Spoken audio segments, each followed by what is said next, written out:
Jordan Peterson's The Meaning of Music, Quadriform Mandala, 1985.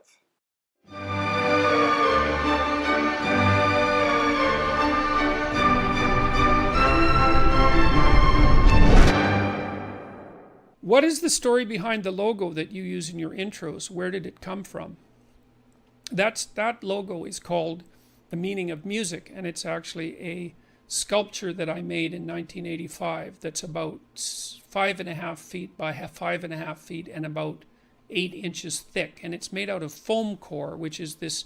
It's a material that's often used as a backing for paintings or for when you get them framed. It's styrofoam sheet about 1/4 of an inch thick with paper on both sides, and you can cut it very accurately with an X-Acto knife. And so what I did was make a stack of those foam core sheets about 8 inches high, and I made the thing in quarters, and so that it would fit together on the wall because it would have been too big to maneuver easily. And it's a very complicated image. It's a 3-dimensional representation of a 2-dimensional representation of a 4-dimensional object. And that 4-dimensional object you could think of as, it's a representation of time and space. And I can tell you, I kind of have to hint at what the painting means, or the sculpture. It means the same thing that music means. You know how music unfolds and then something else unfolds within it, and then it unfolds again within it, like a rose opening into the day. Or like a lotus flower that sort of comes up from the darkest depths up through the dark water and then blooms on the surface of the water in the sun, and that's where the Buddha, what would you say, symbolically rests. So you can imagine that thing opening, and then imagine that that's what that painting is an image of, and that's the same thing as music. So it's a Mandela image, and for Jung, the Mandela was a symbol of the self, and the self was something that unfolds like music, which is actually why we like music. And it's like the rose, the rose that you see, the geometric rose that you see in stained glass. That's the stained glass window that Pinocchio's reprehensible compatriot, what's his name, Lampwick, breaks when he's in Pleasure Island, and he throws a rock to destroy the model home and to demolish the substructure of Western civilization. What'd I tell you? Ain't this a swell joint? Yeah, being bad's a lot of fun, ain't it? Yeah, huh? Get a load of that stained glass window. So I had a very intense religious experience at one point when I was contemplating that. So when I drew the image to begin with, I drew it in about 10 minutes, kind of rough, and then I used a straight edge to straighten it all out and a protractor or a compass to make the curves. But I drew it very quickly, and I'd been reading Jung a lot at that point, like for months of intense reading. And that image sort of popped out of me very suddenly. But it took about 3 months to make the actual image. This was back in 1985 when I was a graduate student, and I was listening to the Jupiter Symphony, which is the piece of music that I use, that was used for the intro to my videos, and it's a Mozart symphony. This happened, man. So this happened. So I was really watching that mandala, that quarter mandala that I had made intensely, and listening to the music, trying to understand what the music was signifying, because music has intrinsic meaning, which is a very strange thing. Now, part of the reason for that is that language has meaning, and our language has a musical quality, right? And that's processed mostly by the right hemisphere, so that when people speak, there's a melody in their language, and that carries a lot of the emotional import. And then what musicians have done is figured out how to use that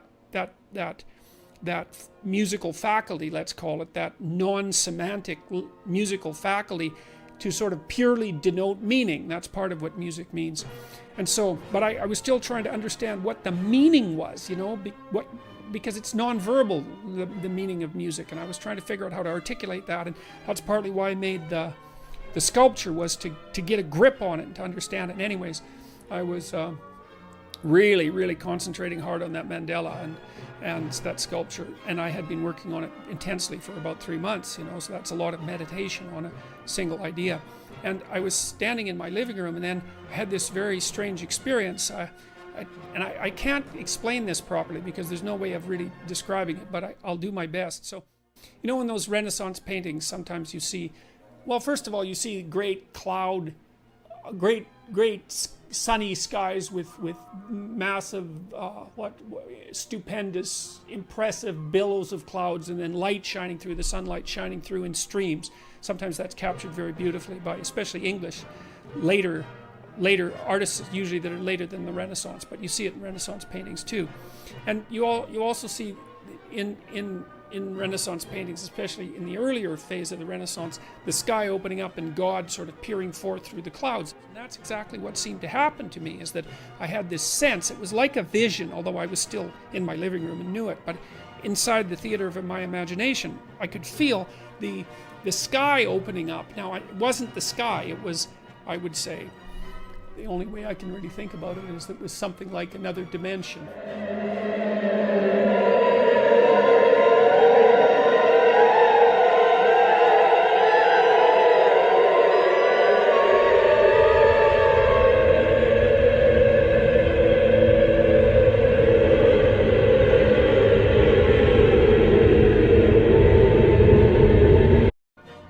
And then I could feel this force descend upon me, which I think was something that, would have been considered classically something like the Holy Ghost, I suppose.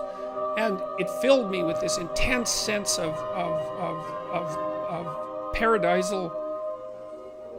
Well, it was like being in heaven for some brief period of time, and I could feel myself transformed, transmuted as a consequence of this experience. And it was as if I was in the presence of something that was living, and I suppose that was an experience of God, if you want to put it that way.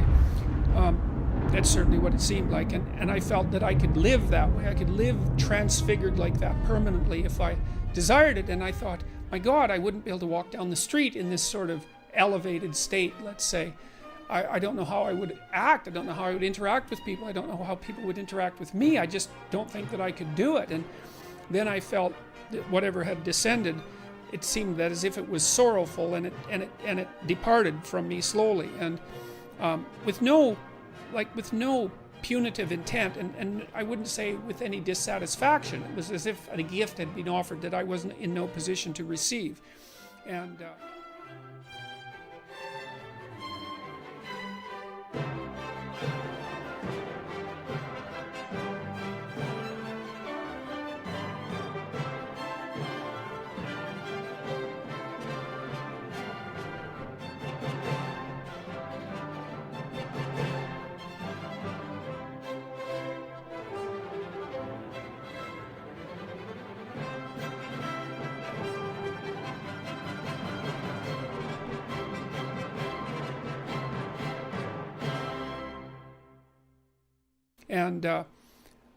I talked to my wife soon afterwards. I shook physically for about half an hour after that experience, like I was shaking, like you shake after a car accident, if you've ever been in a car accident, and my pupils were completely dilated. And I had a couple of experiences like that, like echoes of it a couple of times after that. And so anyways, that was a very, very powerful experience. I've certainly never forgotten that. And well, I don't know what to think about that. I mean, God only knows what the world is really like, that's for sure. And I've had a variety of very strange experiences that have convinced me that we know very little about anything.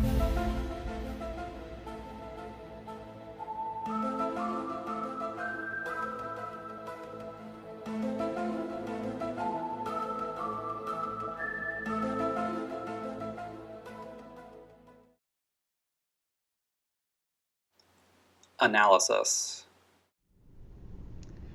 The clip you just watched is one of the best encapsulations of Dr. Peterson's worldview, and a valuable glimpse into his psyche. The subject is clearly very personal to him, possibly the only piece of art Peterson has made and publicized to the extent that it's now universally recognizable as his logo, synonymous with his brand. It's not just emblematic, it's sacred to him. He claims that contemplating this piece occasioned a profound religious experience, involving personal transformation and communion with a divine being. Now, I don't personally find the artwork or the symbol aesthetically attractive. It seems designed as a logo, asymmetric, angular, with harsh contrasts and a fractured look that strikes me as garish and cacophonous, very unlike Mozart's Jupiter Symphony, which it's allegedly based on. But setting aside the artistry or lack thereof, The story behind the piece is what I want to focus on. Peterson claims the piece draws from both Western and Eastern sources. On one hand, it's inspired by Mozart, filtered through a Jungian lens, drawing from stained glass rose windows, which, via Disney's Pinocchio, a staple of Peterson's lectures, comes to represent the substructure of Western civilization itself. On the other hand, he references Buddhist mandalas, the image of a lotus flower opening in the sun, where the Buddha symbolically rests. This sort of perennialist syncretism, freely combining disparate traditions as if all coming from the same underlying source, is common in Peterson's work, and it's always highly selective, highly symbolic, and reframed through his personal mythology. He also offers some of the conceptual underpinnings of the artwork, and of his philosophy more generally. He claims the sculpture represents a four-dimensional object, a spatio-temporal reflection of Mozart's symphony as it unfolds. He likens this to the unfolding of the self, suggesting that's why we like music in the first place, because it mirrors an emotionally charged, structured personal narrative. Musicians and composers, he says, have learned to use the right brain emotional musical faculty to communicate meaning without words. And that, he says, is what this artwork is trying to get at. But here's the problem. He says music has non-verbal meaning, and it can't be articulated, and then says the sculpture is an attempt to articulate it. But, obviously, you can't articulate the inarticulable. At best, a visual form can symbolize a non-verbal experience, but it can't convey it directly. And frankly, the sculpture doesn't even do that well. It's aggressively geometric, abstract, and emotionally flat. There's nothing musically expressive about it. Also, setting aside the left brain, right brain, hemispheric essentialism he leans on, Peterson's explanation is muddled. He says the piece captures how music conveys meaning, but the piece doesn't evoke musicality or meaning. Peterson also seems to want to come across as aesthetically and historically literate, but his attempts at art history often fall flat. For example, he claims that the motif of God peering through clouds with sunlight streaming down is common in Renaissance and later English art, but that's simply not true. It's a motif of 17th century continental, Baroque, Catholic art. Rubens, Reni, Pozzo, not Renaissance, nor later English art. Once again, what sounds learned collapses under scrutiny and undermines his credibility. Then there's Disney's Pinocchio. Peterson fixates on the moment where Lampwick smashes a rose window and interprets it as the symbolic destruction of Western civilization. It's not just a window, it's the substructure of moral order. This isn't new. Pinocchio is foundational in Peterson's symbolic universe. Every scene is an allegory, every character an archetype. But here's the thing. While the scene clearly critiques adolescent rebellion and the rejection of beauty, turning it into a political, cultural apocalypse is a stretch. Most viewers would never draw that conclusion. There is, however, another Disney film that makes that connection more directly. Education for Death, a wartime anti-Nazi short in which fascist youths destroy books, music, art, and finally, a stained glass Madonna with child.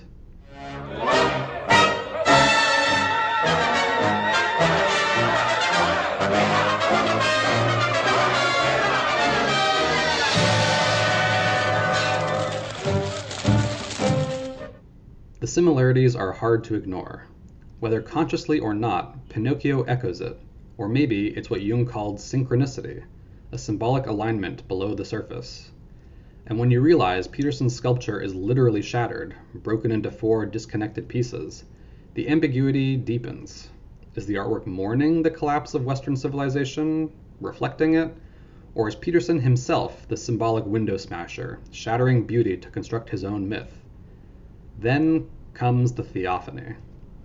Peterson claims that while contemplating the sculpture and listening to Mozart, he had a religious experience.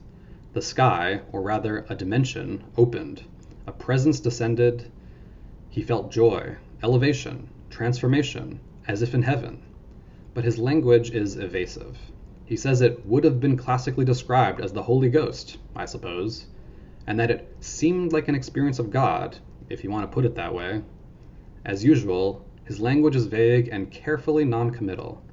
The presence, he says, offered him the chance to remain permanently transfigured. He declined, wondering whether he could even live among normal people in such a state.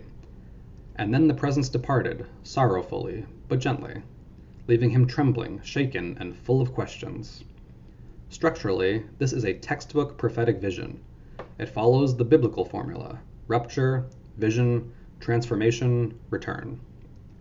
You can find it in many classical religion-founding prophets: Moses, Isaiah, Jesus, Paul, John of Patmos, Muhammad, Joseph Smith, and now, perhaps, Peterson. But unlike those figures, Peterson receives no clear message, no definite deity, no doctrine, no commission. The event takes place not in a temple or a desert or a mountain cave, but in his living room, staring at his own sculpture. He receives no revelation, and then ambiguously declines it. It's a prophecy with no prophecy. And yet, when asked directly, Peterson, after a long, thoughtful pause, denies being a prophet. But are you a prophet? And,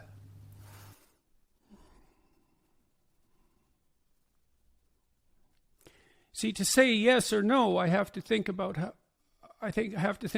how I might be conceptualized, how what I'm doing might be conceptualized. No, I think I see myself as a psychologist. The denial is strategic. He wants to maintain distance while performing prophecy, allowing the audience to draw their own conclusions. But there's another angle worth mentioning: psychedelics. Peterson has spoken openly about taking psilocybin magic mushrooms, and the way he describes this experience, the trembling, pupil dilation, euphoria, a sense of contact with something alive, strongly resembles a classic psychedelic trip. I have taken extremely high doses of psilocybin. Like 4 doses is enough basically to knock you out of your body. I wouldn't recommend it casually. I took 7 grams 3 times. And I had this shamanic experience. I'm not claiming that the phenomena of psilocybin intoxication is direct proof for the existence of God. I'm not saying that. I am saying although that'd be awesome.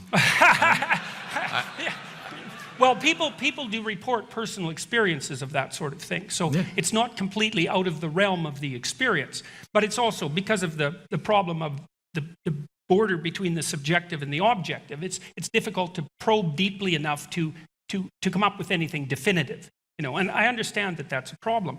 But the supernatural issue, that's a different issue. Like, people are capable of entering different experiential realms where things are qualitatively different to them. The perceptions are different, the thoughts are different, their response to the world is different. They feel that they've died an ego death and transcended their normal mode of perception.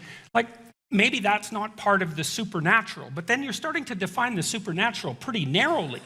And the psilocybin experiments and also the large-scale analysis of psychedelic drug users, by the way, also indicate that the use of such substances is generally associated with an increment in health rather than a decrement, which is quite interesting, right? It's not something you'd necessarily expect. So here's a question. Why in the world do the people who have these experiences have the proclivity to attribute them to supernatural sources, like to a divine source? Like, what's going on there?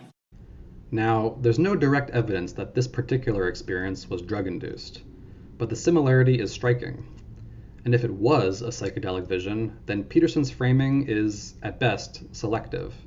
He omits context in a way that lets the story sound mystical rather than chemical. If it wasn't, it still functions in the same symbolic register, an overwhelming inner experience recorded as cosmic meaning. In the end, the meaning of music isn't just a sculpture, and this clip isn't just a series of tangents. They're mirrors, not of music, or time, or theology, but of Peterson himself. The symbolism is deeply personal, the framing is mythic, the language is reverent. But what we're seeing isn't revelation, it's projection. It's a personal mythology built around stacked layers of foam core. It tells us nothing definite about God, music, or meaning, but it tells us a great deal about Jordan Peterson, just perhaps not what he would want us to know about himself.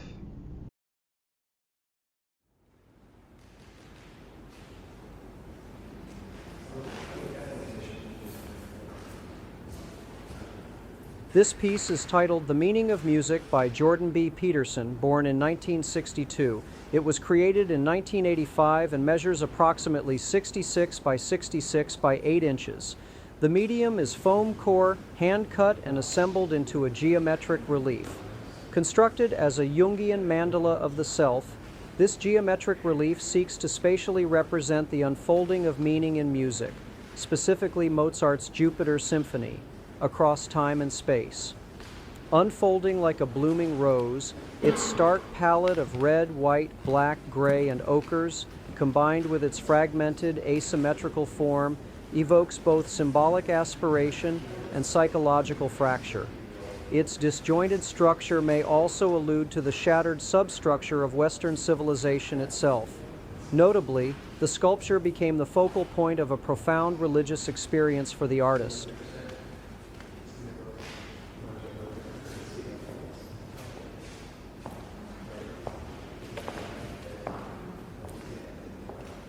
Foam core? Alright, maybe it's that heavier framing board or whatever, but still, he built his mandala of the self out of what's basically poster board. Feels more like a mock-up than a masterpiece. Yeah, it's giving Bauhaus 101 final project. You know what it reminds me of? El Lisitsky's Proun sketches, except that it looks like he tried to turn his personal brand into a sacred symbol. And those colors? Red, white, black. I'm just gonna say it. It's flirting with Nazi aesthetics. Add ochre and gray, and you've got the full German flag sampler. The broken quadrants, divided Berlin maybe. 1985, still in the thick of Cold War anxiety. It's like a Jungian swastika made by someone who read Mein Kampf and Man and His Symbols the same semester. And this is supposed to be a symbol of the self? Who is this guy? He says it's a rose unfolding through time and space, like the Jupiter Symphony, but in 4-dimensional geometry. But yeah, honestly, I don't hear Mozart. I hear Deutschland über alles in 3D.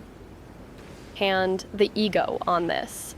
Imagine making a sculpture in grad school, and then decades later, claiming it gave you a full-blown religious revelation from your own art. I heard he sketched it in 10 minutes. Probably mid-mushroom trip. And you know what? It kind of shows. I don't think he's faking it, though. He really believes it. But this reads more like a personal emblem than a finished work. It feels like a rough draft of something bigger, if he had the chops to actually finish it. Honestly, the backstory's more compelling than the piece itself. Yeah, it's not terrible, just painfully self-serious. Like its creator. All right, it's starting to give me a headache. Let's move on.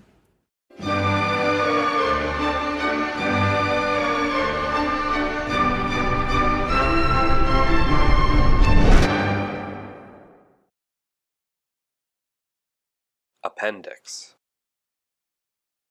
Jordan Peterson's original animation of The Meaning of Music.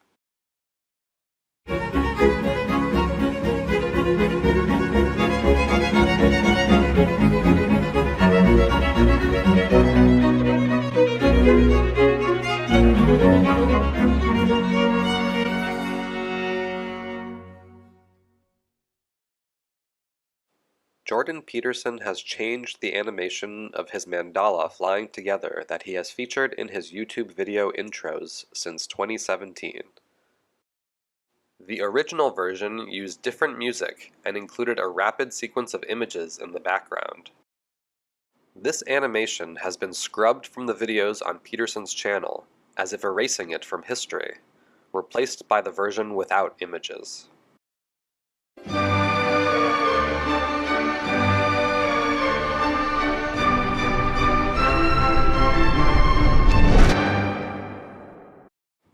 But the original can still be found.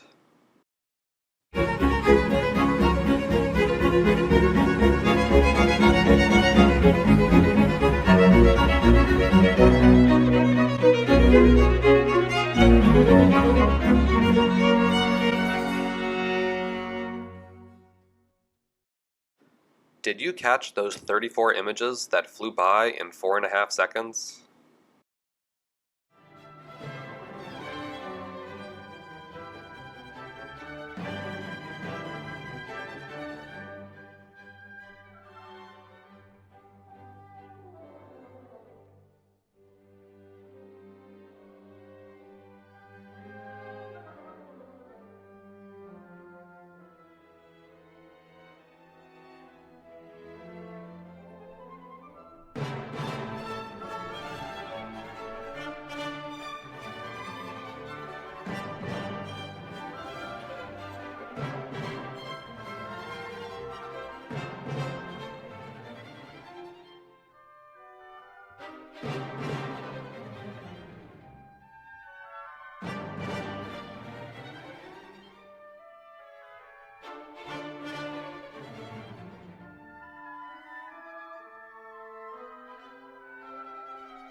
I think it's clear why Peterson removed the images. Many of them are deeply loaded. Nazi celebrations, Holocaust victims, Heidegger the Nazi, Jung the ex-Nazi, and Nietzsche, whose work was co-opted by the Nazis. Alongside these are images of the Holodomor and Solzhenitsyn, both critical of the Soviet Union. The pattern is obvious. The imagery comes across as sympathetic to fascist Nazis and hostile to Marxist Soviets. There are also occult and religious images: Satan, Cain, the Garden of Eden, Jonah and the whale, Jesus, crucifixion scenes, Horus, Buddha, even Disney's Pinocchio. More neutral figures like Orwell, Freud, Rogers, and Piaget add a broader psychological or historical feel. A strange image of a goat on a checkered background is included. However, some of the images are so vague or obscure they're hard to identify at all. The whole effect is subliminal, each image flashing for only about 1/7 of a second. Blink and you might miss it. But if you pay close attention, you can catch them and see the subtle messaging. What emerges is a glimpse of Peterson's own ideology: psychological, esoteric, hostile to Marxists, and sympathetic to fascists. And not all of it so subtle that you might blink and miss it. If you know where I can find a higher resolution version of the old animation, or if you can help identify any of the unknown images, please leave a comment below.